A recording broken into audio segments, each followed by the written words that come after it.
Je m'appelle Marion Goulin, je suis mariée, maman de 2 enfants de 15 et 11 ans et je suis savinienne.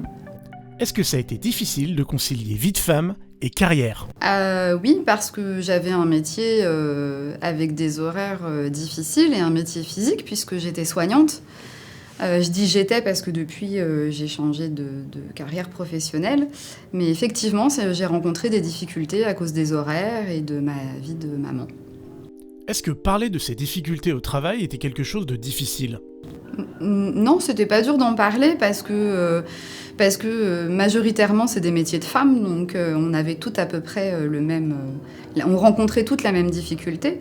Ce qui était dur, c'était d'oser changer de carrière, de poste ou d'établissement. C'était ça le plus dur. Après avoir été soignante pendant une bonne vingtaine d'années, j'ai fait une reconversion professionnelle dans les services à la personne. Et afin de m'épanouir complètement, j'ai décidé cette année de créer ma propre société.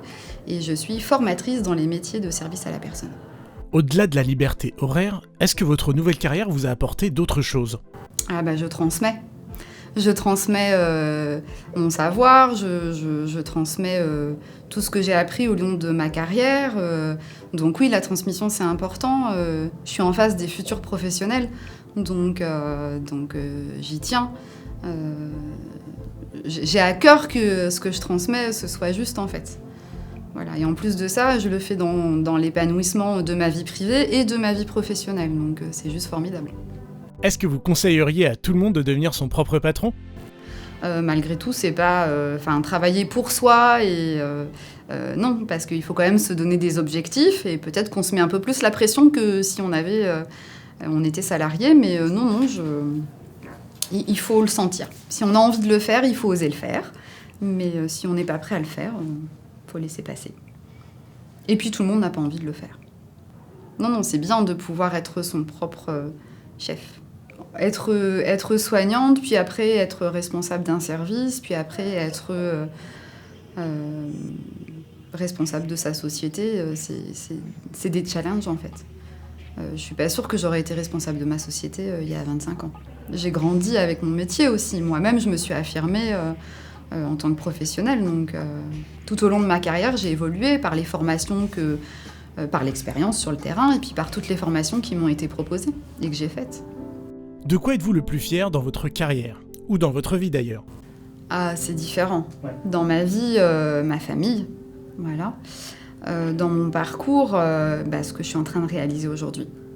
C'est-à-dire monter une société et puis faire en sorte qu'elle fonctionne et m'épanouir, professionnellement parlant. Ça, j'en suis fière parce que oui, effectivement, il y a 20 ans, encore une fois, je ne suis pas sûre que je l'aurais fait. En tout cas, je me voyais soignante jusqu'à la fin de ma vie. Enfin, jusqu'à la fin de ma vie, jusqu'à ma retraite. Maintenant, non, en fait, je me rends compte que non, c'est des métiers qui sont extrêmement difficiles et lourds à porter et que très souvent, les soignants, ils sont en reconversion. Donc là, je suis fière de ce que je fais et de ce que j'ai fait aussi, hein. Quel conseil donneriez-vous à une jeune fille qui entre dans la vie active ? Moi, je pense qu'il faut oser. Voilà, que dans la vie, il n'y a pas d'échec, il n'y a que des expériences. Et voilà, il faut oser. Donc peut-être que par moment dans la vie, c'est pas le moment. Il faut attendre, récupérer de l'expérience, observer, mais qu'un projet, ça ne se lâche pas. Il faut aller jusqu'au bout de son idée. Voilà, que ce soit... C'est comme pour un sportif, en fait. Il faut travailler pour arriver jusqu'au bout. Donc c'est pareil, il faut oser. Voilà.